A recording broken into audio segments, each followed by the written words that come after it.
ഓസ്ട്രേലിയക്കാർ ഇന്ത്യയിൽ വന്ന് Indian ടീമിനടിച്ച് cup കൊണ്ടുപോയാലും ഓസ്ട്രേലിയക്കാരെ ഓസ്ട്രേലിയയിൽ വെച്ച് തന്നെ ഓസ്ട്രേലിയയിലെ കുറച്ച് ആൾക്കാരെ അടിച്ച കഥയാണ് ഇന്ന് നമ്മൾ ഈ വീഡിയോയിൽ സംസാരിക്കാൻ പോകുന്നത്. അപ്പോൾ എല്ലാവർക്കും നമ്മുടെ ഈ പുതിയ വീഡിയോയിലേക്ക് വെൽക്കം. ചരിത്രത്തിൽ തന്നെ ഇതാദ്യമായിട്ടാണ് ഒരു രാജ്യത്തിൻ്റെ പറവീനവും ആ രാജ്യത്തിൻ്റെ ആർമിയും പരസ്പരം യുദ്ധം ചെയ്യുന്നത്. ചരിത്രത്തിൽ ഈ യുദ്ധത്തെ രേഖപ്പെടുത്തിയിരിക്കുന്ന പേരാണ് ദ ഗ്രേറ്റ് ഇമു വാർ. ഒന്നാം ലോക മഹായുദ്ധം കഴിഞ്ഞ് എല്ലാ രാജ്യങ്ങളും സാമ്പത്തികമായും മാനസികമായും തളർന്നിരിക്കുന്ന സമയത്താണ് ദ ഗ്രേറ്റ് ഇമു വാർ തുടങ്ങുന്നത്. ശരിക്കും ഈ ഓസ്ട്രേലിയ എന്ന രാജ്യത്തിൻ്റെ പ്രധാന ഇൻകം സോഴ്സ് എന്നത് എക്സ്പോർട്ടാണ്.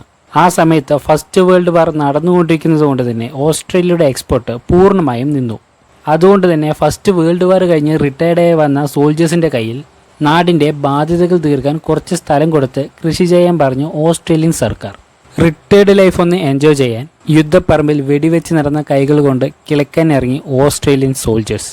ഈ സമയത്താണ് വില്ലനായ ഈമു പക്ഷിയുടെ വരവ്. പൊതുവെ ഈ ഈമു പക്ഷിയുടെ ജീവിത രീതി എന്നത് ഭക്ഷണത്തിന് വേണ്ടി സ്ഥലങ്ങൾ മാറി മാറി ജീവിക്കുന്ന ഒന്നാണ്.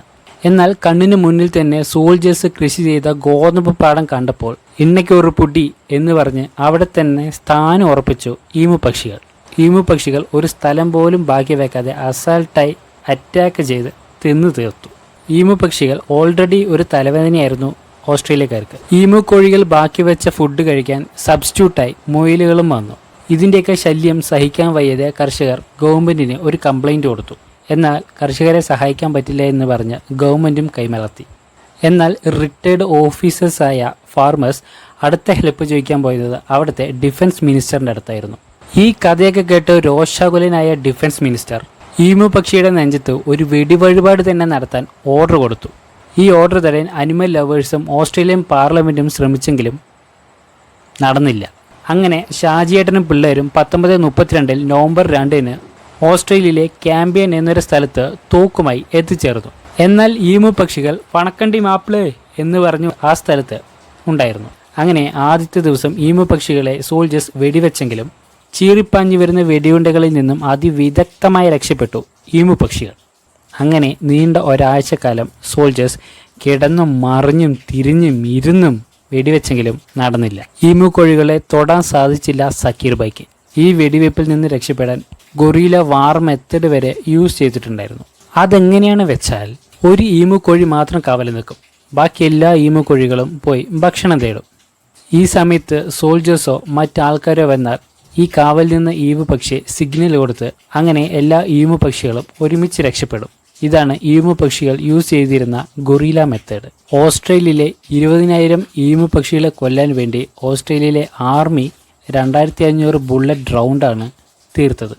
ഈമു പക്ഷികളോട് ഓസ്ട്രേലിയൻ ആർമി തോറ്റു നിൽക്കുന്ന സമയത്ത് ഓസ്ട്രേലിയക്കാർ പറഞ്ഞത്, ഈമു പക്ഷികളെ പോലെ ഒരു ആർമി നമ്മുടെ രാജ്യത്തിനുണ്ടെങ്കിൽ ഏത് രാജ്യത്തിനും ഈസിയായി തോൽപ്പിക്കാം എന്നായിരുന്നു. ഈമു പക്ഷികളോട് തോറ്റ് ഷെയിം പപ്പിഷേമായി നിൽക്കുന്ന ഓസ്ട്രേലിയൻ പ്രസിഡന്റിനോട് പിന്നെയും അവിടെ ഈമു കോഴിയുടെ ശല്യം തുടങ്ങി. നിങ്ങൾ എന്തെങ്കിലും ഒരു തീരുമാനമെടുത്ത് ആ ഈമു കോഴിയുടെ കാര്യത്തിൽ ഒരു തീരുമാനമുണ്ടാക്കി തരണമെന്ന് പറഞ്ഞു. ഇത് കേട്ട് രണ്ടാമത്തെ പ്രാവശ്യം രോഷാകുലനായ ഓസ്ട്രേലിയൻ പ്രസിഡന്റ് ഓസ്ട്രേലിയൻ ആർമിയോട് കപ്പ് മുഖ്യം ബിഗിലേ എന്ന് പറഞ്ഞു വിട്ടു. ഓസ്ട്രേലിയൻ ആർമി പിന്നെ ഒന്നും നോക്കിയില്ല.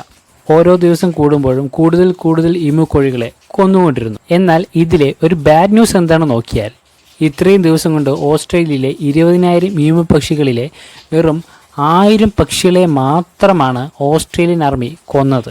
ഈമു പക്ഷികളുടെ ഭൂരിപക്ഷത്തിൽ കുറച്ചൊരു ഇടിവ് സംഭവിച്ചിട്ടുണ്ടെങ്കിലും ഈ പ്രാവശ്യം ജയിച്ചതും ഈമു പക്ഷികൾ തന്നെയാണ്.